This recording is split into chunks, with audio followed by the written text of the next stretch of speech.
YouTubers, Electric Adventures with the next episode of Electric Adventures The Games.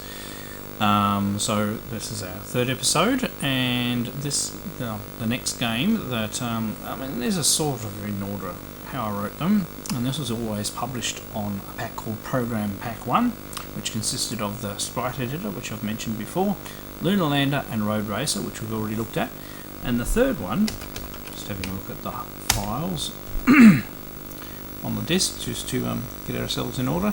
And the next one is the title Galactic there, and it's actually Galactic Assault. So let's load that one.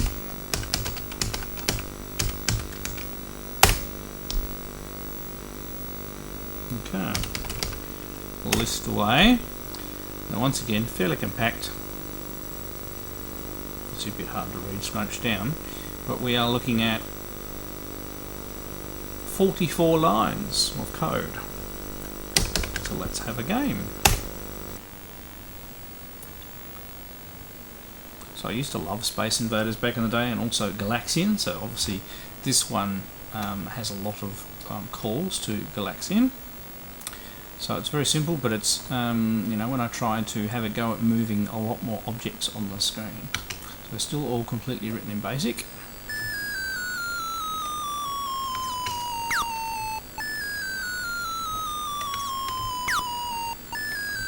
So one alien at a time attacks. Obviously the alien coming down is a little, jerky in his movement. And it's not really that hard to start with. And you can shoot the ones up on top if you time it right. There's no formations or anything like that, but there's a bit more logic.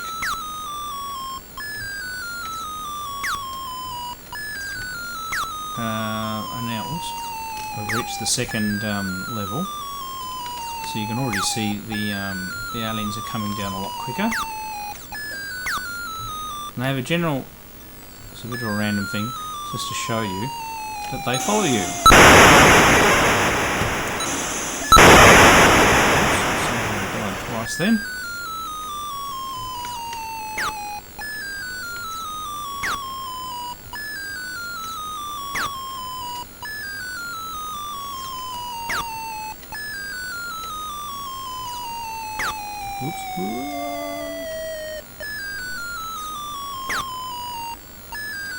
Only trouble is with when you have moving things a bit faster, there's a chance that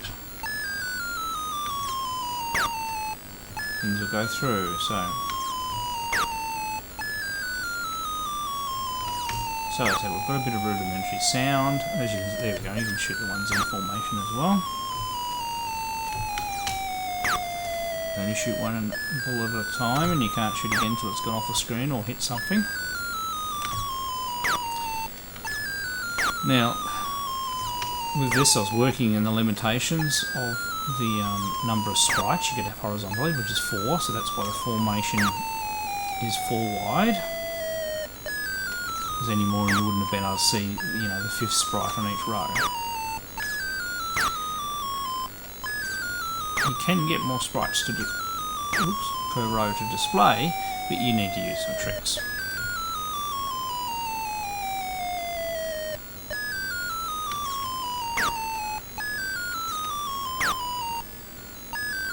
So, it's not a hard game once you get used to it. And as you can see, the formation's moving quite quickly. The aliens are coming down a bit faster. So even back then I had a reasonably good concept of games that became more difficult the further you went through. So we got the high score, funnily enough, because this was the first game. Right, now let's go and have a look at it. Out of it, so we'll just load it again. Oops, if I can type.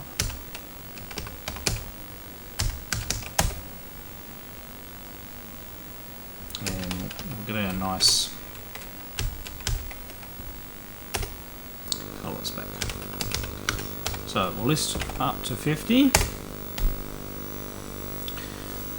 So, and I said, sorry, there's all blues, but a little bit. Obviously, we have our first line where we set up our screen modes. We define, make all the variables integer that we need to declare a couple of arrays. We'll have a look at those later. So there's an array C and a C1. ZH, I'd say it's the highest score. We define our random function, just like in the other ones, and we open our handle to the graphics screen. 15 and 16 are just the trap to go back to the menu on the disk, so we ignore that, not really part of the listing. Line 20 will restore at 390. Now 390, when we look down below, will be the data section, and this is where we're going to load our sprite shapes. There are 5 different sprite shapes. Obviously a couple of different alien types, our main ship and the bullet. So there's a little read in the strings, turn them into hexadecimal numbers and set the sprite shapes up. So line 30, we then clear the screen. We do a loop from 1 to 20, and we randomly set a, that's the F and A, that's calling our random function. So we randomly get an X and a Y coordinate, and then a random colour, and that just sets a point on the screen. That gives us our star pattern in the background. Then we set the cursor at a particular location and we write the words Galactic Assault, and then we do the same thing for the high score and press trigger to begin. And then with line 40 we wait for the trigger to be pressed, otherwise we just go round and round and round on line 40 forever. Else we set up our W for wave, our lives to 3, our score to be 0, and our current X position to be 120, ES equals 1. Not 100% sure of that one at the moment. Then line 50, this is once again where a little Go subroutine would have even saved another line of code. Here we set the random star pattern again. It's exactly the same as that previous bit of code. We put our score and our high score and the actual wave in different colours up at the top of the screen. Right, next. 60 to 100. As we fit on the screen. Yep, that's okay. Okay, now we do a loop from 0 to 8, so that would actually do 9 things. And vpoke, that's just poking to the video memory. And this is basically clearing all of the sprites that we're using. Go sub to 380, we'll have a look at that in a minute. We calculate Z to be our wave, so this is our frequency of and our speed of thing, because our wave divided by 2 plus 4 is, I'd say that's our movement rate. So the higher we go, and it doesn't, the largest Z will ever be is 10, so that's gradually increases our speed as each level goes. Line 70, we set up an initial position, so X equals 50 and X2 equals Z that we calculated before. For A was 1 to 4, so we're going to do 4 aliens, and we filled that array with 1s and 1s to basically just say, I would say, whether an alien is alive and whether they're diving. And we put the sprite on the screen, and so C is the first line of aliens and C1 is the second line of aliens. So doing them both at the same time, so I'm only doing one loop and putting both rows of aliens on the screen. Okay, so line 80, we draw a line and box fill. Alright, that's to display our score, I would say, and then we put our sprite down the bottom of the screen. So line 90, we increase the current X position by our X2, which remember was set to our Z, so that's our current speed. If it's larger than 145 or it's smaller than -5, then we make the Z thing negative, so next time when we add it on it'll go the other way. So when the X2 is positive, we'll continue going to the right, and then when it's negative, the aliens will move to the left. So line 100, if at AT equals 1, and there must be attack, then 120 we skip, else, so I'd say one of the aliens is coming down, that's probably what the AT means, else we get a random number from 1 to 4. If that alien in that formation is alive. So we randomly pick an alien on the bottom row, and if they're alive, then we started attacking down. So it's just a random thing. So obviously when all 4 aliens are there, that'll happen almost immediately, and that's why the first alien starts attacking straight away. Then we set some variables up, and I'm just trying to see this last bit of the line. F of CA equals 1, then N1 equals 1, setting up some variables. We'll have a look at that. So list 110 to 140. Probably go 150.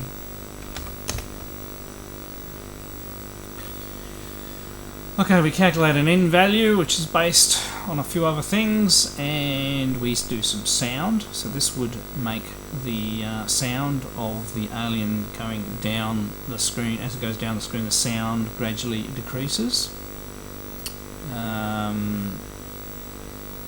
And there's a little thing to change the direction of the alien based on where the position of the player is.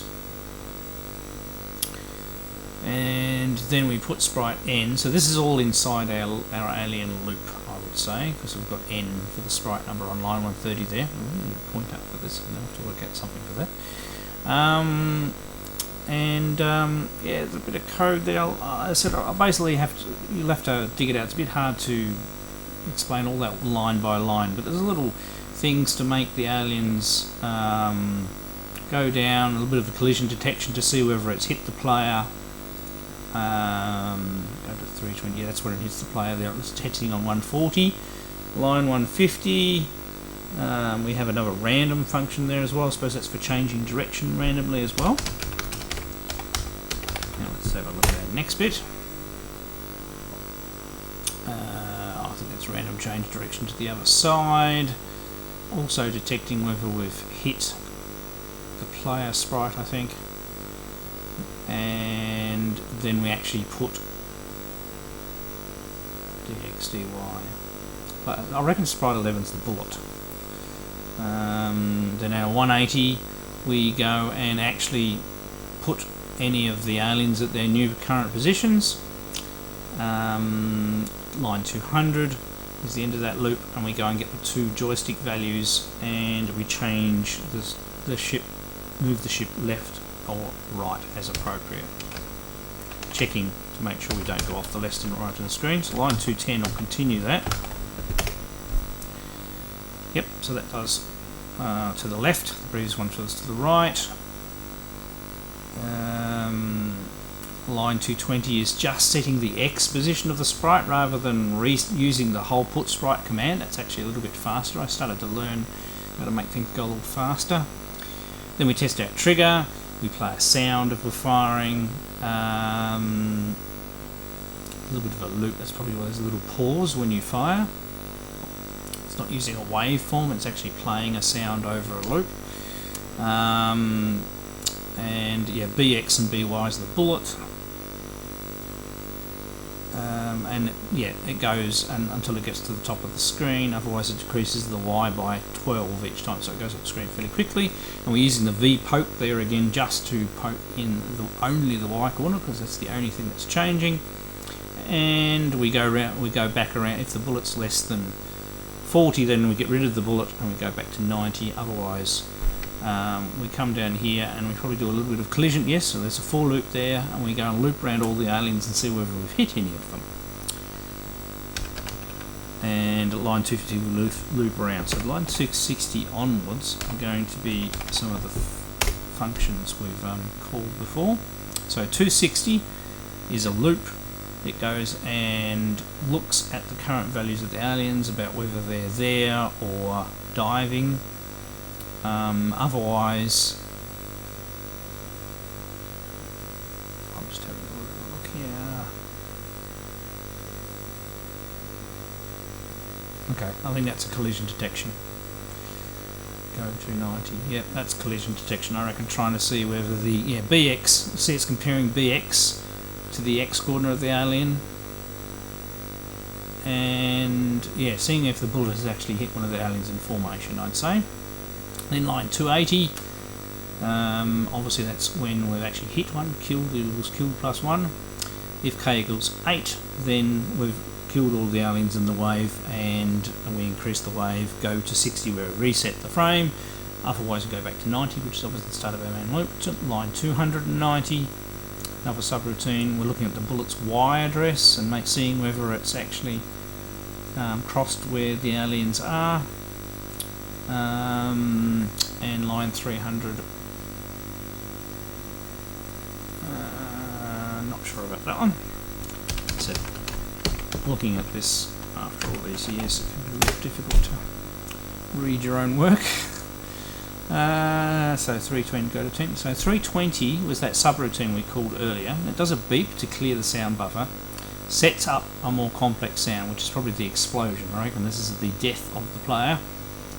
And yeah, there's a little while. We set up the sounds and we wait for a loop for a count to 500, and yeah, we show the explosion first, count to 500, then we put the normal shape back.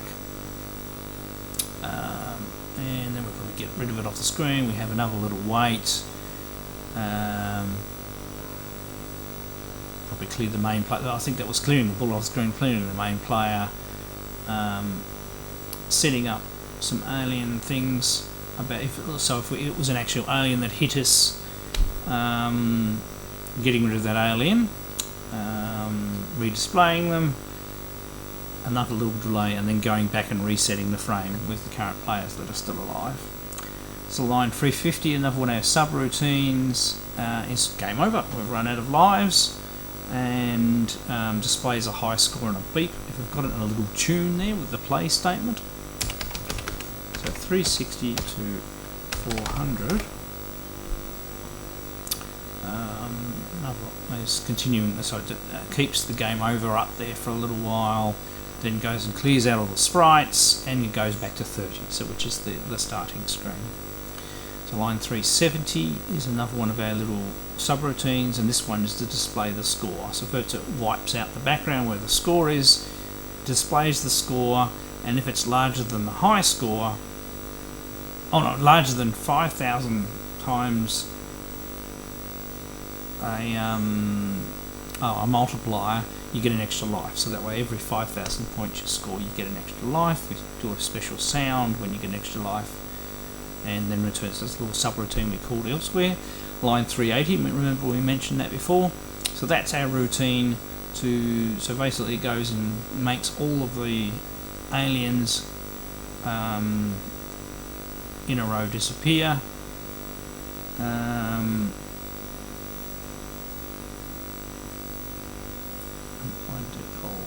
not sure about what that does exactly. And then 390 and 400 are the first two lines of our data for our sprites, and that'll get us to the end of the listing, and the rest of it is all just data for our sprites.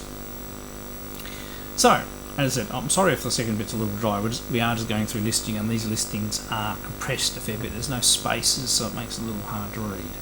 But as with all the previous episodes, this is mainly to give you a bit of a show of the game, the gameplay, a bit of an idea of what I did programming-wise. But the actual basic listing is available to download from my website, along with a little bit more of an article on the history of the game. And I'm trying to slowly improve those as I go through this series. So after this one, that actually finishes Program Pack 1. And I did release, I think there were 24 program packs in the end. So we do have a few to go. They don't all have 4 titles on them, some of them only have 2. But on average, most of them have 3. So we'll be moving on to Program Pack 2, which has a couple of very interesting titles on it. And I hope everybody is enjoying this series. So I'm Electric Adventures. Thanks to all my subscribers. Thanks for watching, and I'll catch you next time.